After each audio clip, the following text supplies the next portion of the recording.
Health অ্যাসোসিয়েশনের প্রথম executive কমিটির মিটিং। কমিটি তৈরির 12 দিনের মাথায় জোড়াবাগান এলাকায় প্রথম বৈঠক। শশী পাঁজার নেতৃত্বে বৈঠকে মানস ভূঁইয়া, কাকলি ঘোষ দস্তিদার সহ অন্যান্যরা। স্বাস্থ্যক্ষেত্রে রাজনীতি নিয়ে কড়া বার্তা শশী পাঁজার। যদি কেউ রাজনীতি করে তবে তার বিরুদ্ধে কড়া ব্যবস্থার হুঁশিয়ারি। হাসপাতালগুলোতে এই ভয় দেখানো আর কোনো দুর্নীতি কিংবা এই বড়লোকি ছোটলোকি ইত্যাদি রাজনীতি করার কোনো জায়গা নেই। রাজনীতি হবে না ওখানে। বলি যারা এই সমস্ত কাজগুলো করছেন আমরা তাদেরকে চিহ্নিতও করব। স্বাস্থ্যের ক্ষেত্রে রাজ্য সরকারকে হেনস্থা করা হবে রাজনৈতিক কারণে, রাজনৈতিক ময়দান হতে পারে না ওটা। বিজেপি কর্মীকে হুমকি বিজেপি নেতার। পানিহাটিতে বিজেপি কর্মীকে খুনের হুমকি, বিজেপি কর্মীর স্ত্রীকে অকথ্য ভাষায় গালিগালাজ। চাঞ্চল্যকর অভিযোগ বিজেপিরই প্রাক্তন মণ্ডল সহ সভাপতির বিরুদ্ধে। ফোনে হুমকি দেওয়ার অডিও ক্লিপ নিউজ 18 বাংলার হাতে। হুমকির জেরে আতঙ্কে বিজেপি কর্মীর পরিবার ঘোলা থানায় তারা অভিযোগ দায়ের করেছেন।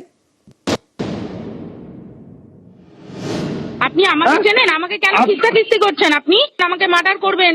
আপনি আমাকে চেনেন? আমি গোপালকে করব, ও যে লিখেছে ওকে মার্ডার করব। কিচ্ছু করতে পারবেন না আপনি।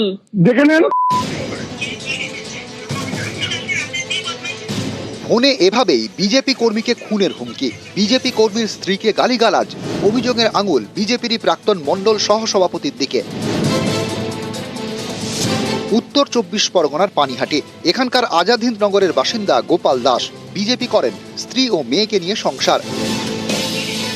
অভিযোগ বৃহস্পতিবার রাতে তাকে ফোন করেন বিজেপির খড়দা 4 নম্বর মণ্ডলের প্রাক্তন সহসভাপতি রূপম দাস। এই নেতায় খুনের হুমকি দেন, স্ত্রীকেও ফোন করে গালিগালাজ করেন। সেই অডিও ক্লিপ নিউজ 18 বাংলার হাতে।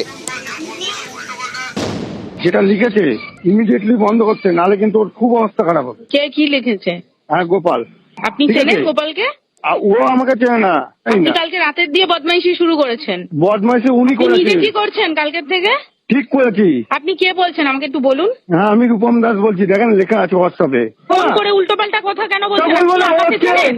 আপনি আমাকে চেনেন? আমাকে কেন খিস্তি করছেন? আপনি আমাকে মার্ডার করবেন? আপনি আমাকে চেনেন? আমি গোপালকে করব, ও যে লিখেছে ওকে মার্ডার করব। কিচ্ছু করতে পারবেন না আপনি। দেখে নেন। কেন এভাবে খুনের হুমকি, এ নিয়ে বিজেপি কর্মী অন্ধকারে। প্রথমবার বললো আমার 13 বছর মেয়েকে মার্ডার করবে, দ্বিতীয়বার বললো আমার বউকে মেরে দেবে, তৃতীয়বার বললো আমাকে মার্ডার করবে। আমি এই কারণটাই বুঝতে পারছি না যে উনি কেন আমাকে হুমকি দিলেন, কি কারণে হুমকি দিলেন। ওনাকে আমি চিনি না, গোটা পরিবার আতঙ্কিত, গৃহবন্ধু হয়ে আছে পুরো। বিজেপি কর্মীর স্ত্রী হাসপাতালে চাকরি করেন। তার দাবি এই হুমকি ফোন পাওয়ার পর থেকে ভয়ে আছেন, বাড়ি থেকে বেরোতে পারছেন না। আমার ফোনেও ফোন করেছে বহুবার, ফোন করে এবার আমাকেও বলছে মার্ডার করবে, আমাকে অশ্লীল ভাষায় গালিগালাজ করছে রীতিমতো।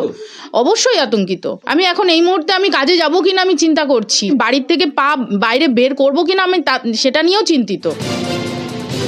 এ নিয়ে বিজেপির খড়দা 4 নম্বর মণ্ডলের প্রাক্তন সহসভাপতির মুখে কুলুপ। ঘোলা থানায় লিখিত অভিযোগ জানিয়েছে বিজেপি কর্মীর পরিবার। পানিহাটি থেকে সুবীর দে, নিউজ 18 বাংলা।